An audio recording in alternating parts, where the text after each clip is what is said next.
Hey guys, Cybertron here, back again with another review, and today we'll be taking a look at the Transformers War for Cybertron Kingdom Deluxe Class Ractonite. So without further ado, let's get into it.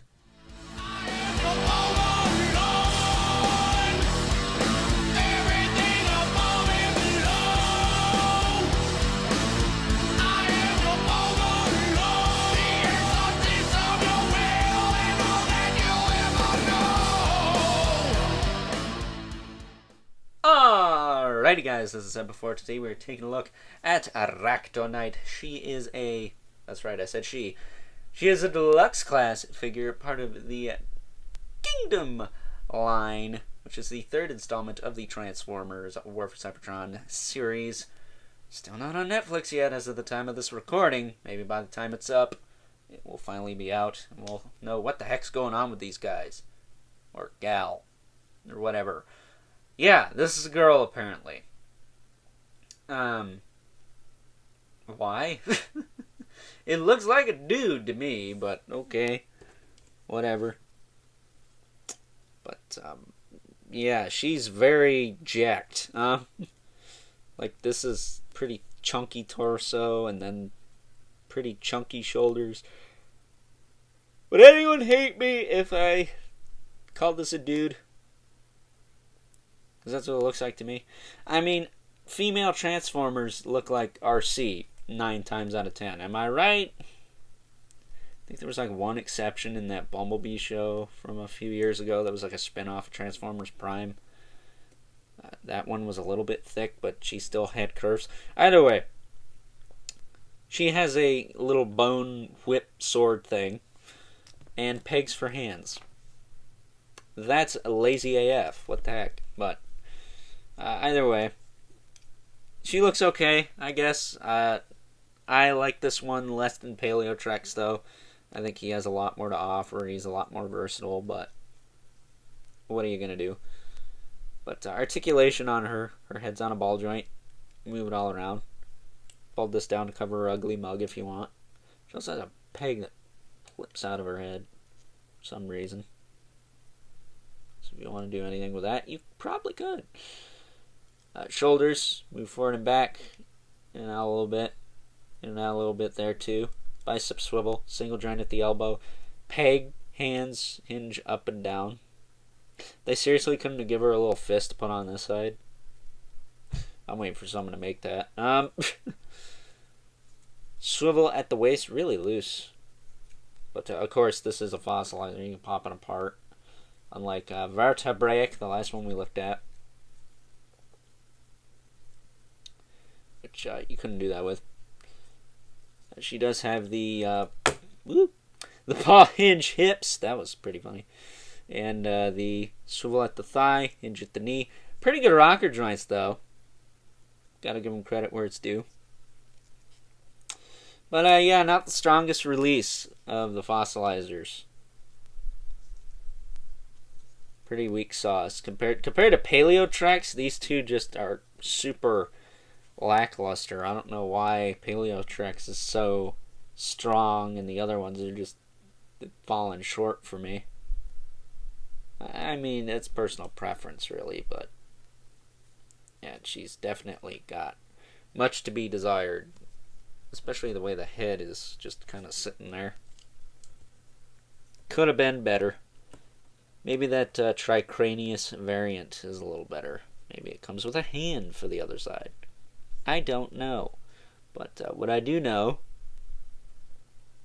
So I already showcased the fossilizer gimmick in the Paleotrex review. If you're at all curious about that, check that out. But with that being said, let's take a look at some comparisons. Taking a look at some comparisons for robot mode. Here's Ractonite next to her fellow fossilizers at the Deluxe class Paleotrex and the Core class Vertebraic. Already reviewed those guys quite a while ago now. I know this video is a little bit later than I initially announced it was going to be, but I wanted to give a little variety on the channel. What can I say? And last but certainly not least, got our two regulars, the Mythic Legion's Brother Mandibulus the Mortal Kombat 11 spawn. So with that being said, let's get her transformed into her beast mode. And here we have Ractonite in her beast mode, which is a Styracosaurus according to Prime vs. Prime. So if I'm wrong, go blame him.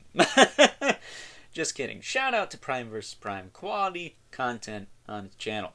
But this is, as far as I know, a Styracosaurus. I don't know shit about dinosaurs other than the basic ones from Land Before Time.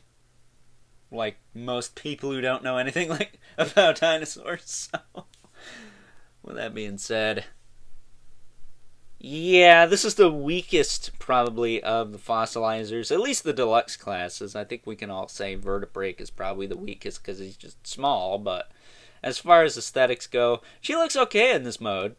I'm not going to lie, this looks like what it's supposed to be.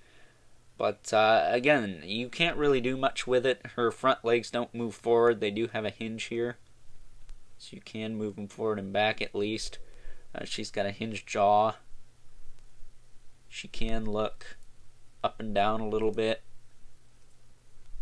No real side to side, but you can spin it and make her look all. She's got some ports here, so you can put some submachine guns on her and deck her out like Dino Riders if you want.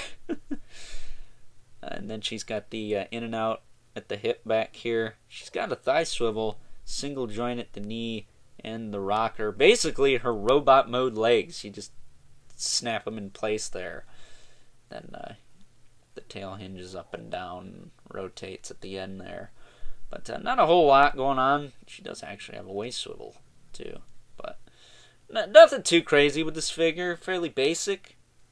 It's a basic bitch. But I don't think it's horrible. I just don't think it's definitely not my favorite. I think Paleotrex had a lot more going for him.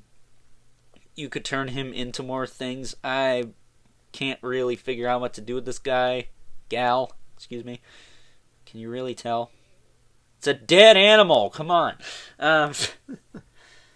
But what is it? Speaking of Prime versus Prime, he did manage to make this crazy kind of Warhammer axe thing out of this figure, so I guess you could do that, but it's kind of big for the Kingdom figures and the War for Cybertron figures in general, so I don't know what you're gonna do there. But with that being said, I think it's time we take a look at some comparisons. Taking a look at some comparisons for Beast Mode, here's Ractonite once again next to her fellow fossilizers, the Deluxe class Paleotrex and the Core class Vertebrake. And last but certainly not least, got our two regulars, the Mythic Legions, Brother Mandibulus, and the Mortal Kombat 11 spawn. So with that being said, let's get her transformed back into her robot mode and wrap things up with some final thoughts. Overall, and as far as the Deluxe class fossilizers go, Ractonite here is definitely the weaker of the two. I just think Paleotrex has a lot more to offer, a lot more to bring to the table as far as versatility goes. However, I do think this figure has a decent enough robot mode and a decent enough dino mode to warrant you picking her up and checking her out. Is this a she? That's weird. Either way, don't look like no she. This figure is one of the last of the fossilizers I need to review. The last one is going to be Wingfinger. That guy's coming out later this year. Also, just a side note about Ractonite. Lazy ass hand there. Not sure what they were thinking with that one, but what are you gonna do? It's already too late. But with that being said, yeah, I would say pick this one up if you're interested in completing the fossilizers lineup. I think they're a cool batch of figures. It's just, this is the weakest of the three Deluxe classes, I think. I think Wingfinger's going to have a little bit more to bring when he comes out, but we shall see. Also, Waspinator was recently teased or leaked or whatever, so they're finally starting to listen to me over there at Hasbro. Yay! But with that being said, I hope you guys enjoyed this review. Don't forget to like this video, hit that subscribe button and the notification bell so you know whenever I upload more reviews like this one.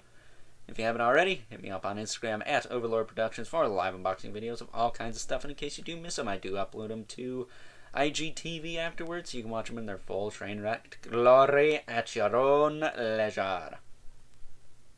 But, as always, don't forget to leave a comment in the comment section below. Let me know what you think of this figure, if you like or don't like this figure, if you're jonesing for or gonna pass on this figure. Personally, I could see a lot of people passing on this one just because aesthetically it's not the strongest of the fossilizers. But again, if you're a completionist like me, at least as far as the Beast Wars-ish stuff goes, I know this wasn't an original Beast Wars concept, you're going to want to pick them all up. But as always, don't forget to keep the comments civil, because the world sucks enough as it is. And until next time, I'll catch you guys later.